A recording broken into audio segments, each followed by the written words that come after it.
Hello, everyone. Welcome to our latest TalentEgg Talks, a resume roast and video introduction review with professional recruiters from Export Development Canada. My name is Mary Barrell, and I'm president of TalentEgg. Joining me today is Emily Lupiano and Joanna Repple. Emily is a campus recruitment lead for EDC, and she's responsible for leading EDC's campus recruitment and early career hiring strategy. She also facilitates internal programming for early career professional development.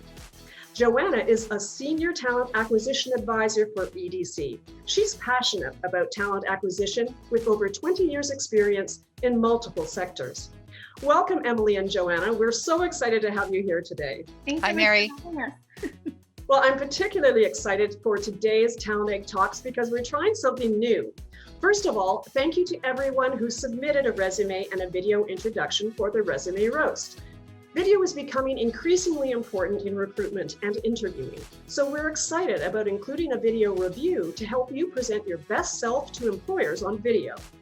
We're so glad to see that so many of you were eager to participate, but we only have time to review a couple of resumes and a video elevator pitch today. But if your resume or video wasn't chosen, don't worry. Emily and Joanna will be sharing their best tips and tricks that can be used by everyone to improve their resumes and video introductions to get noticed by recruiters. So shall we get started? Maybe we could talk about what a good resume looks like. Emily, could you start us off? Absolutely. Thanks, Mary. So we're going to go into a bit more detail, but when you're thinking about submitting a resume, you want it to be clean, you want it to be concise, to the point, and first and foremost, easy to read.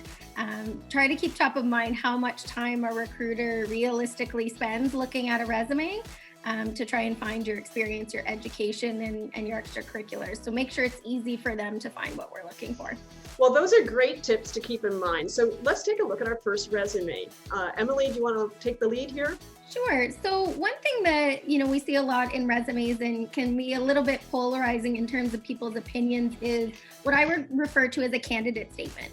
So some people might call it an objective statement, but essentially that, first couple sentences at the top of your resume that tells us, who you are and why you're applying. Now, I do enjoy a candidate statement. However, I do think it needs to be personalized. So you don't want it to be something that's very vague, very general, that feels like you maybe pulled it off of, a Google search or off of the internet.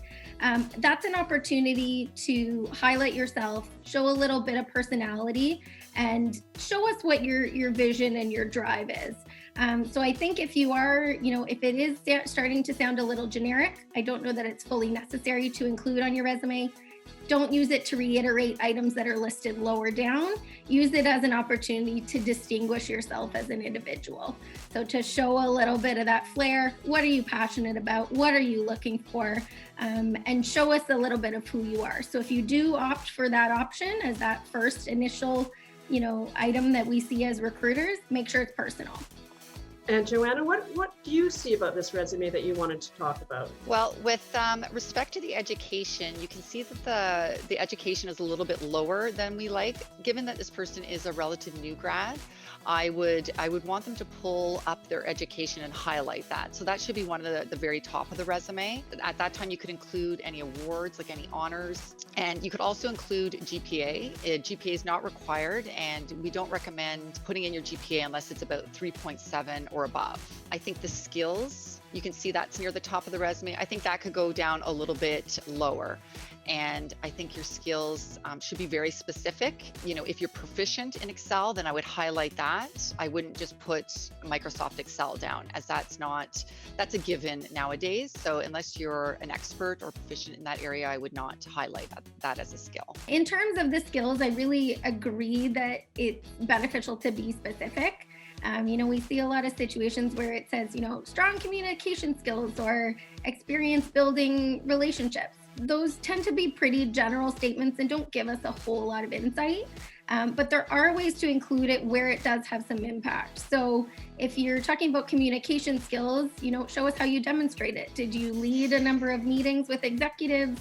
Have you participated in public speaking events? Have you won any awards? Show us how you use those communication skills and what level of proficiency.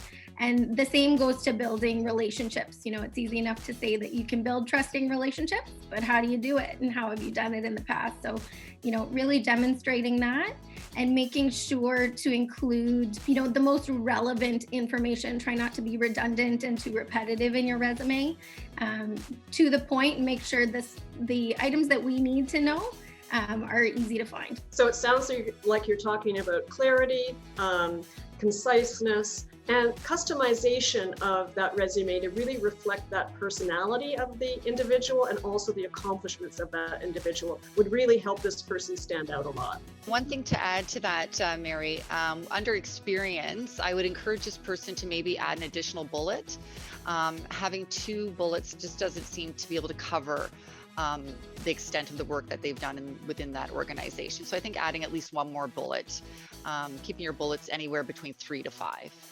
Great. Well, that's very, very helpful. So now let's take a look at another resume. So I think on this resume, we would focus on changing the format a little bit too.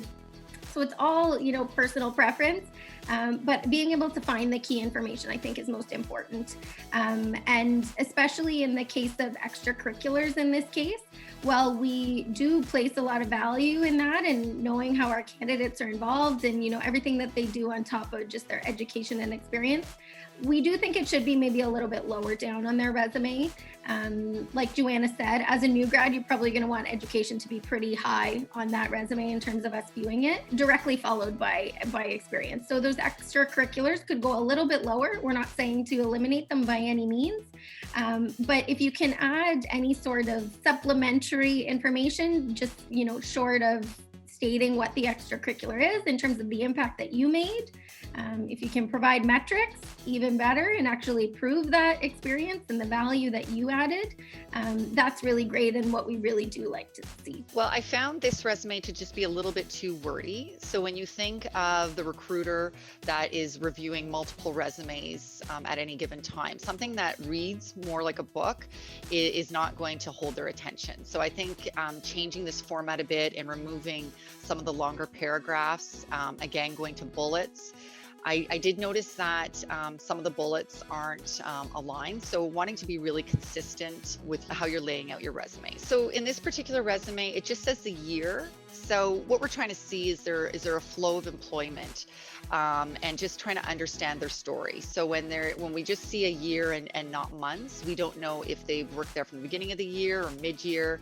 So it draws a clear picture for the recruiter that's reviewing the resume, and it shows us if they've left one organization to move to another. If there's big gaps within employment, we just want to understand what those gaps are and for why.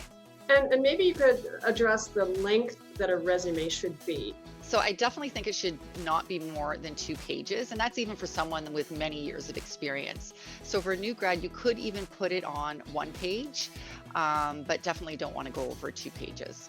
Is there an opportunity for an individual to actually highlight leadership and other aspects of their personality that should be seen by a potential recruiter for understanding the right fit? So I think it goes back, Mary, as well to where, I was alluding to including kind of metrics with those skills. So in terms of leadership ability, a lot of times we see candidates who are, stating general competencies as a list of bullets on their resume, which is great, but it doesn't actually show us that they necessarily have that experience or that ability. You can say a lot of things on your resume, but has it actually, have you tangibly achieved it? So in terms of leadership, as an example, if you can show us, where that experience came from, where are there metrics that you can show, what was your, demonstrated contribution or achievement within that space, even if it wasn't in a corporate setting or through an actual work experience, it was an extracurricular. Show us how you made an impact. And demonstrating that short of just, short and sweet is great. I totally agree with Joanna. A resume really doesn't need to be more than 2 pages, but don't sacrifice content for the sake of having a 1-page resume. So, you can list all these things, but if you can show us in one or 2 bullets you actually did it, that goes a really long way. Right. So demonstrating that you actually effectively did get this experience that you're professing to have, and that perhaps you had greater accomplishments that you wanted to highlight. Again, personalizing the resume and being concise and consistent. I'm starting to see some themes here. So, all right, let's have a look at something new. We're also discussing what candidates should do when they're recording a video introduction, introducing themselves to employers, or taking part in a video interview. We have one elevator pitch to review from a confident candidate who sent it in. Let's take a look. Hello, my name is Shanna Mugi. I'm a museum professional with over 10 years experience working on major public exhibitions, and currently I'm a student of Georgian College's postgraduate certificate program of museum and gallery studies. And the thing I'm professionally most proud of is diversifying the casual installation crew at the Kitchener-Waterloo Art Gallery, where I was the lead preparator for a couple of years and went on with those colleagues to win 2 awards with the Ontario Association of Art Galleries.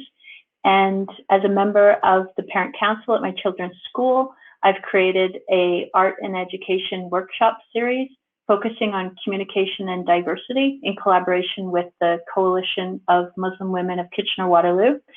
And those are just really important values of mine. And I see that as a sector moving forward, diversity, equity, accessibility, and inclusion are going to be of the most importance. And I'm just really excited about being involved with moving those values forward. Okay, thanks for listening. Thanks. All right. So I'd love to hear what you think about this video introduction. I think that this tool is a really great opportunity to bridge the gap between, a recruiter seeing your resume. It's hard sometimes to see the person behind the resume. We review quite a number of them on a daily basis, but to bridge that gap so that we can see some more of the intangibles. So I would reiterate that I don't believe that this introduction, I think it can add value to your application, but it's not replacing a resume. And so for that reason, having a really strong resume is still very fundamental, but I think there's an opportunity here to provide information that is not captured in your resume. So my guidance would be not to just reiterate your resume and essentially read it off in your elevator pitch, but use this opportunity for us to get to know you. I alluded to maybe being able to inject some personality through your candidate statement. This is a much more direct way to do that.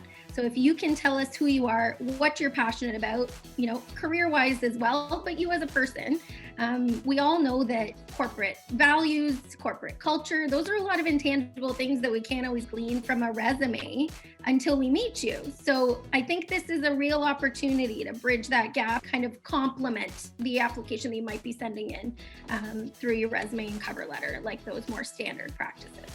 Yeah, so I think the video resume is a new and creative and innovative way to showcase yourself. I wouldn't do a video resume longer than 2 minutes. Ideally, it should be anywhere from 60 to 90 seconds. I think that is a great introduction. What I really liked about her video resume was that she highlighted some of her achievements, as well as she shared her values. So I think she did a really great job. Well, I did too. Actually, I thought it was a great video introduction. Video is such a great opportunity to let your personality shine through. And I can see why it would be super helpful to recruiters. Do you have any final words of advice for students, grads, and early career job seekers? The thing to remember is really, as much as we look for the 3 main things on your resume. So we look for education, we look for experience, and, technical skills and extracurriculars.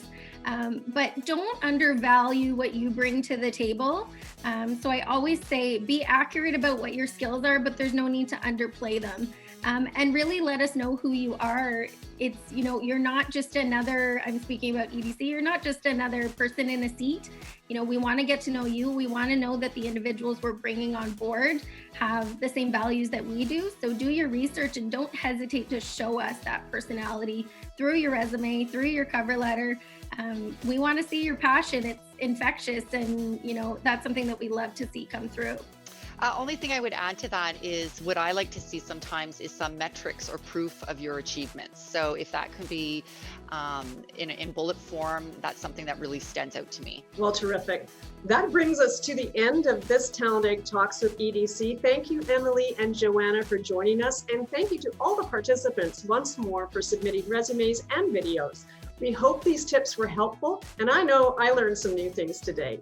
So be sure to visit our website, talentegg.ca, to find out more about opportunities at EDC. This video will be available on TalentEgg's YouTube channel and on our social media. So don't forget to subscribe and follow us for more TalentEgg Talks. Thank you for watching, and see you next time.